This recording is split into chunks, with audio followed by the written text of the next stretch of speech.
What's going on, guys, and welcome to episode 2 of my vlog on wet plate photography. This vlog is geared around a grant I received from New York State to do a project in the wet plate process. The first episode, I talked briefly about the history of wet plate photography and what it is. I think I may have went to a little details on the grant itself. Today I want to kind of tell you how I learned the process. Just to backtrack a little bit, I just learned photography in general in the 8th grade. I joined a photography club. I was always a fan of art, loved drawing. I could not draw for the life of me. And then I got introduced to photography. I learned back in the film days, so I learned in a darkroom. I remember developing my first print in the darkroom, which I still have that print. From that point on, I knew moving forward that's what I wanted to do for a living.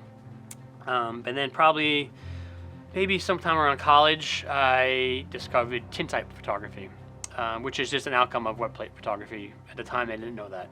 There were some courses upstate New York that I could have taken. They were just a bit out of my budget, or I just couldn't get the time off to actually go to spend a couple days upstate and learn the process.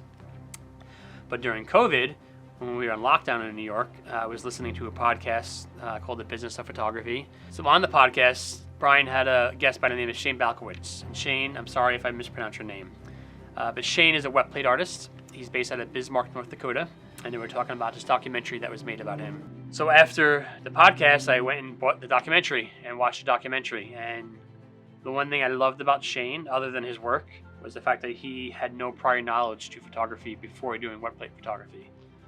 Never owned a camera outside of a phone. And he just took it upon himself to learn this. He came across an image online of a wet plate or a tintype, fell in love with what it looked like, and he just taught himself. I don't want to say that Shane is not a photographer, because he is a photographer, but it is not his day job. He actually runs an e-commerce website and is a registered nurse. He does this as a creative outlet. So after the documentary, I wanted to know if Shane would teach the process to me.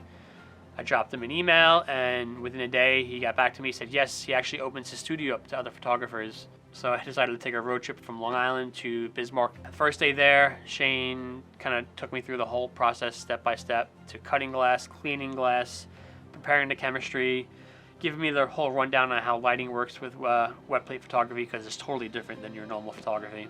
Shane's claim to fame kind of was, he got to photograph the great-grandson of Sitting Bull. If you know who Sitting Bull is, he was a famous Native American Indian. I don't know too much about the history. I do know the name. I do know the portrait that was taken of him. It was taken in the wet plate process, ironically very close to where Shane is located in Bismarck. Shane, from there, started a project called Northern Plains Native Americans. His goal is to photograph 1,000 Native Americans, or get plates of 1,000 Native American Indians. He has 2 books right now. This is his first volume. This actually is his great-grandson. I believe his name is Ernie. This is the second volume. It just came out a few months ago.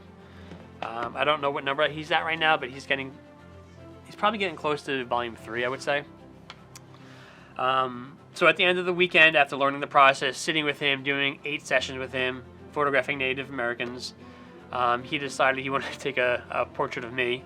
So he sat me down with one of his 4x5, first 4x5 view cameras, and one of my lights in the background. It's kind of blending the modern and vintage technology. Go.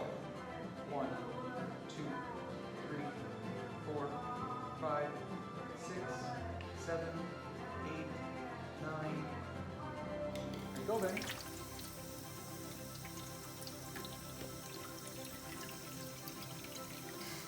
Nice. Very cool.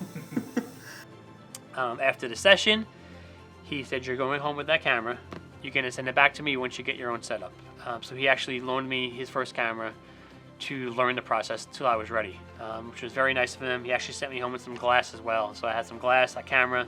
I just had to buy the chemistry and get started. All right, guys, my first day experimenting with wet plate Collodion. I'm using a 4x5 view camera. We have Ruth as our subject. I have some old school Westcott lights. They're TD6s, spider lights, using 6 compact fluorescent bulbs in each. As you can see, I have 2 Apollo orbs, one on the top, one on the side, and an Apollo strip over here. Then we walk back here into my makeshift darkroom. And the whole process happens here. I always travel with my gear when I'm on the road, so I did have all my gear with me. I wanted to thank him in some way, so I actually offered to do a portrait of him and his darkroom in a style I'm comfortable photographing. I'm kind of known for my environmental portraits, kind of photographing people in their natural environments, kind of showing what they do for a living.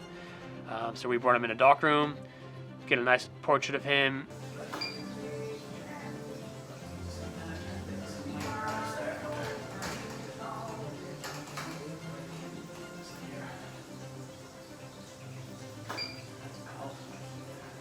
Then I actually did some shots shooting my digital camera, shooting through his plate glass camera.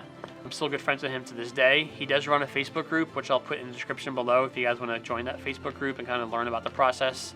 I think there's a few thousand photographers in there. I don't know if everyone is a wet plate artist, but they all have interest in it for sure. Yeah, so that's kind of brief history on how I learned the process. I'm going to try to get these videos out more often if I can. I'm going to try to get at least one a month. We will definitely show you some shooting stuff. I definitely want to show you some of the stuff I struggled with that I've kind of learned through Shane and through the Facebook group that he runs on the process and how to get some stuff done right. But yeah, anything else you guys want to see, just leave a comment below, and have a good day, and I'll talk to you guys soon. All right, Shane, what are we making here? We're making a cherry Manhattan, the official beverage. Because I'm from New York, we're doing this? Of Nostalgia Glass Wet Plate Studio. I'm doing this little drink because it's a celebration of friendship. Alright guys, so this is inside Shane's studio. This place is amazing. That's Shane right there. You should go watch his movie on Amazon. His last name is the name of the movie, Balkowitsch. Do you know anything? So these are a number of his wet plates. One word? Then we have his little prop room here.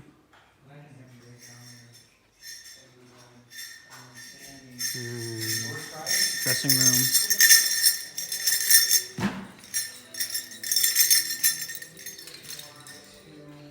This is amazing though.